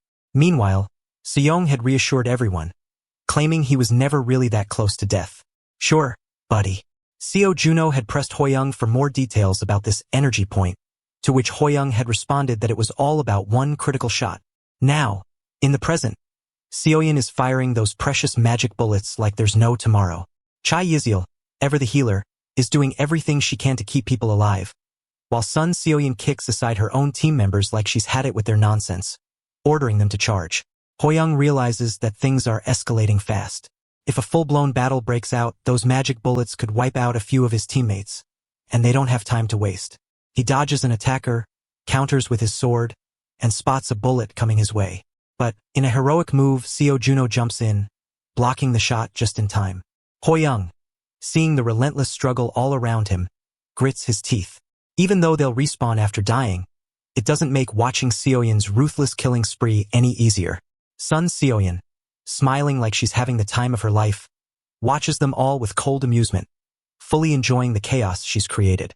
Our boy, fueled by pure rage, charged toward the altar like a madman, slicing through his enemies like vegetables. His eyes locked onto Sun Seoyeon, and without a second thought, he dashed straight for her, their weapons clashing with a force that sent shockwaves through the battlefield. On the other side, Kim Seyoung, being his usual over-the-top self, is standing there yelling at some poor guy in front of him, making sure everyone knows just how much trouble they're in. The men, understandably confused by Seyoung's wild laughter, don't quite get the severity of the situation. You'd think the whole laughing like a maniac thing would tip them off, but hey, we can't all be geniuses. With his eyes gleaming with determination, Seyoung readies his trusty level 2 fist stone and declares, because of course he's got to announce everything, that now that his big bro Lee Hoyoung has reached the altar, they don't need to hold back anymore. And with that, he charges at the enemy like a bulldozer, tossing men aside like they're lightweight action figures. Seriously, those guys didn't stand a chance. Meanwhile, Hoyoung finds himself face to face with Sun Seoyeon, and boy, is it tense. His sword is pointing right at her, while she's got her gun aimed straight back at him. They're having this silent face-off, with Seoyeon wondering how Hoyoung can be so strong at a measly level 2. And Hoyoung? He's casually smirking, just as curious about how she climbed her way to level 13. Neither one seems to have an answer, but before Seoyeon can puzzle over it too much, a bright blue light flashes under Hoyoung's feet. A status window pops up, announcing that Hoyoung's officially claimed the altar. But there's a catch. He needs 2 more people to lock it down for good. Looks like the showdown with Seoyeon is the first step. Not one to wait around. Hoyoung lunges forward, sword slashing through the air. But Seoyeon blocks him with her gun, firing off bullets from every angle. And here's where Hoyoung shows off. He doesn't just dodge the shots, he deflects them, making it look easy. Seoyeon's probably wondering if he's part ninja or something because those reflexes. Now, if you think Hoyoung's skills came out of nowhere, you'd be wrong. His buddy, Seo Juno, is not just a swordsman of legendary skill in their region. He's also a master at table tennis. Yep, ping pong, believe it or not. In pro matches, it's not enough to just see the ball and swing. You've got to predict your opponent's moves based on the smallest of tells, like body language or where their eyes are looking. Seo Juno earned the nickname, the genius of prediction, and it's this exact skill that helped him dodge magic bullets like it's nothing. Hoyoung must have picked up a trick or two because he's pressing Seoyeon hard, dodging everything she throws at him. As the rest of the team mops up the remaining players from the other region, An Secheng declares they've finished things here, and, as expected, Kim Seong pipes up saying they need to hurry before the enemies respawn. Always the hype man, that one. Seoyeon, with a cut on her cheek, wipes away the blood and throws a snide question Hoyoung's way, asking if the return crystal revives them after death. Hoyoung confirms, but not without adding a little flex, saying it's useless for her to know now. Even if she has some hidden ace up her sleeve, Hoyoung believes he's tough enough to handle it. Ready to finish things, he braces himself. But, surprise, Seoyeon's not done. She throws a verbal curveball, asking if Hoyoung really thinks he's already won. That's when he notices something alarming. Her gold is draining fast, and her level 3 firing skill just upgraded to level 4. And now it's Hoyoung's turn to curse under his breath. He readies for the attack, but she's faster than expected. The bullets hit him and his vision goes fuzzy. Just before he goes down, he hears his team shouting his name, rushing towards him. A final status window flashes, announcing that the third floor mission is over. Back at the lobby, everyone's catching their breath, but Kim Seong doesn't seem to be in a celebratory mood. Hoyoung, noticing his buddy sulking, asks what's wrong. Seong, ever the drama king, grumbles about how he did most of the work but got a lousy reward for it. Hoyoung chuckles, thinking back to the fight. He hadn't expected the last-minute flurry of bullets, but somehow he managed to land a strike on Seoyeon at the same time. He also can't shake Seoyeon's final words. She promised to remember his name, and honestly, that's the kind of thing that sticks with you. Despite the victory, just the thought of crossing paths with her again gives him the creeps. But there's no time for a breather. Suddenly, a loud shout catches everyone's attention. They turn to a large window which now displays the defeated group from earlier. The status window warns that the group will soon face a disaster. And sure enough, a monstrous roar echoes through the space. The window explains that players who didn't manage to secure a single kill are now in deep trouble. One of the players from the defeated group cries out for help. Chai Yiziel, always the healer at heart, tries to break through the window to assist, but she quickly pulls back when the monster lets out a terrifying growl. They all stand there, watching helplessly as the disaster plays out in front of them. When the chaos finally subsides, the status window confirms that only one player from the C-1427 area survived. Hoyoung immediately realizes that the lone survivor must have snagged at least one kill. As they survey the scene, fresh footprints reveal who it is. None other than Sun Seoyeon. Because of course it's her. The status window announces that a new group has formed, and as Seoyeon makes her dramatic entrance, the first thing out of her mouth is a sneering comment about how filthy everything is. Hoyoung grits his teeth, muttering under his breath. Yep, that uneasy feeling from earlier? Totally justified. In the midst of a city reduced to rubble, the group faces a harsh new reality. As they survey the destruction, a woman asks if the fourth floor really resembles an abandoned city. Before anyone can respond, the status window flickers to life, delivering an ominous message. In 6 hours, disaster will strike this cursed place. They are tasked with defeating all the monsters in the city and securing an escape portal. The kicker? Only 20 portals will appear, and they have to make sure no one else uses theirs. Not exactly a friendly scavenger hunt. As the countdown begins, one guy is practically buzzing with excitement. Finally, it's a monster hunting mission. After the grueling challenges of the second and third floors, he's thrilled at the idea of facing off against some real monsters. Meanwhile, Lee Byung-kyeol, ever the voice of reason, points out that with 20 portals and only 13 of them, there's no need for them to fight among themselves. Kim Seong, hyped up as usual, swears he's going to slay all the monsters and level up like crazy. But Chai Yizil, ever cautious, raises a good point. If they can't let others use their portals, there must be a limit to how many monsters they'll face. Seo Juno agrees, noting that if one person opens multiple portals, others might be left without an escape. He suggests that the extra portals could be a trap laid by the tower itself. On Sechang, always the strategist, concludes that no matter how many monsters they face, they should focus on escaping the moment a portal opens. Seo Juno insists everyone agree to stop hunting and leave immediately when a portal appears. A woman nods in agreement, and it seems like the plan is set. Chai Yizil, however, notices Kim Sayong's odd expression and asks him about it. Naturally, he snaps back, claiming it's just his face. Typical Seong. Lee Hoyoung watches them with a smile, feeling like their group has finally become a cohesive team. But despite the camaraderie, he can't shake the nagging concern about what's still to come. He looks back, and then there's Sun Seoyeon. She's already walking away, not too interested in following orders. With a dismissive tone, she asks why she should listen to them and even threatens to kill anyone who gets in her way. Naturally, Kim Sayong, Seo Juno, Chai Yizil, and Lee Hoyoung exchange looks, all wondering the same thing. Should they just gang up on her? Flashback to 12 hours earlier. Tensions were high as Kim Seong, feeling cornered, spat out some pretty harsh words at Sun Seoyeon, claiming that without her gun, she'd be nothing but useless trash. Well, Seoyeon wasn't having it. In a fury, she kicked him and slammed his face into the dirt, reminding him in no uncertain terms that he's the real trash if he thinks he has multiple lives to burn through. Lee Hoyoung, watching from the sidelines, stepped in, telling Seoyeon to cut it out. He wasn't about to let her pull this in their territory. Inwardly, he reflected on his long journey to eliminate Kim Junsong, a would-be star killer. But now he's standing face-to-face with a real one, Seoyeon. And worse, she's no slouch with that gun of hers. Sun Seoyeon stepped up to Hoyoung, acknowledging their not-so-pleasant reunion. Hoyoung, sensing the gravity of the moment, cut the small talk and asked her if she had something to say. A strange feeling washed over him, like a hunter realizing he's suddenly become the hunted.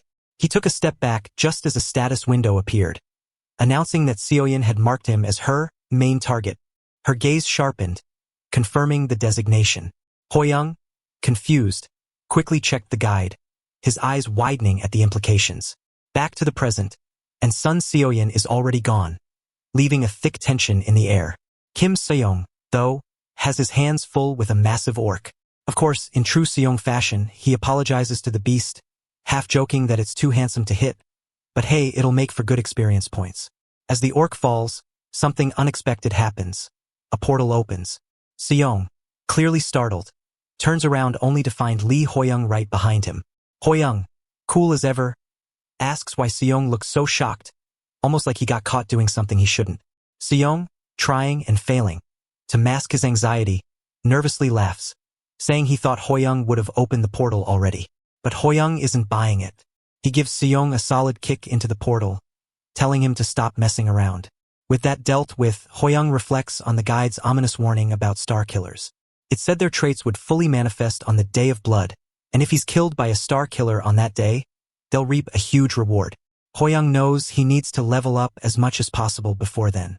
He's not sure when the Day of Blood will arrive, but he's got a bad feeling it's going to favor the star killer, probably with plenty of casualties. As he walks on, Hoyoung encounters a level 10 orc. This one's not exactly friendly, but Hoyoung dispatches it with ease, gaining more experience. But interestingly, no portal opens this time.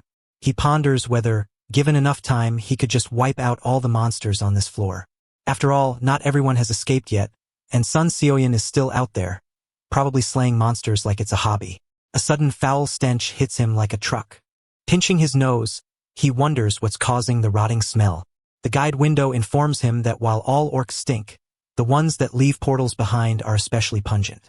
Hoyoung turns around to see another orc, confirming the source of the odor. Wasting no time, he charges forward and slays the beast with a single swing of his sword. The status window flashes again, confirming that a new portal has appeared. Hoyoung smiles. Finally, all that effort is paying off. Sun Seoyeon, clearly irritated, stands there. As our boy put on a whole performance, loudly lamenting his terrible luck and acting as if the universe had personally cursed him to never find a portal. Sun Seoyeon, clearly on the edge of snapping, asked if he was always this unlucky. With a heavy sigh, Hoyoung replied that random luck missions were his worst enemy, claiming he had never won anything in his life. But internally, he was chuckling. His bad luck was more of a strategy, as he purposely avoided orcs that might open portals. Since Seoyin needed to kill him on the Day of Blood, she reluctantly let him continue his hunt, unaware that Hoyoung had already found his escape. He killed orcs without portals, knowing that dying here without securing one wouldn't do Seoyin any good either. A grin crept onto his face as the status window popped up, announcing that a player had opened a portal, leaving just 5 portals left. Hoyoung glanced at the window, feeling a little relieved that others were making their escapes without any major trouble. Still in character, he slapped his forehead dramatically and grumbled about the awful odds of these random missions while making a fuss over the dwindling portals. Seoyin, now visibly irritated, snapped at him to stop whining and focus on the hunt. As Hoyoung continued slicing through orcs, he couldn't help but notice how much they reminded him of Kim Se-young. Every time he cut one down, he felt a weird combination of regret and satisfaction, almost like his complicated relationship with Seoyin herself. He stole a glance at her, amused that she was worried about him, just so she could be the one to kill him later. Teasingly, he asked why she seemed so nervous when he was the one without a portal. Seoyin snapped back, claiming she wasn't nervous at all. He pressed further, casually asking how many portals she'd already opened. After a brief hesitation, she admitted to 5, a number that startled him. It was a lot, but still manageable. With her having opened 5 and him only 1, he calculated that if everyone else opened 1, there would still be 3 portals left. A status window confirmed this, leaving Hoyoung to wonder if he and Seoyin might be the last ones standing on this floor. With only 10 minutes left on the clock, Hoyoung figured it was time to make his exit. He suggested to Seoyin that they split up so he could search for a portal on his own. But before he could leave, she told him to stop. His heart skipped a beat, thinking she had figured out his plan. When he cautiously asked if she had something else to discuss, she mumbled something so quietly he almost didn't catch it. Alarm bells rang in his head, and he quickly made a move to leave, but she grabbed his sleeve, looking embarrassed. She finally admitted that she'd forgotten where she had opened her portals. Hoyoung blinked in disbelief, thinking to himself, really? Directionally challenged now? Fast forward to the lobby, and the atmosphere was buzzing with excitement. Kim Se-young, as energetic as ever, raced over to Hoyoung, calling him Big Brother with all the enthusiasm of a puppy. However, the warm reunion didn't go as planned. Hoyoung's fist connected with Se-young's face, sending him crashing to the ground. Apparently, Hoyoung wasn't quite done with the mission in his head. Sun Seoyin, standing beside him, quipped that Se-young looked like an orc now. Hoyoung shot her a look, silently telling her to keep that observation to herself.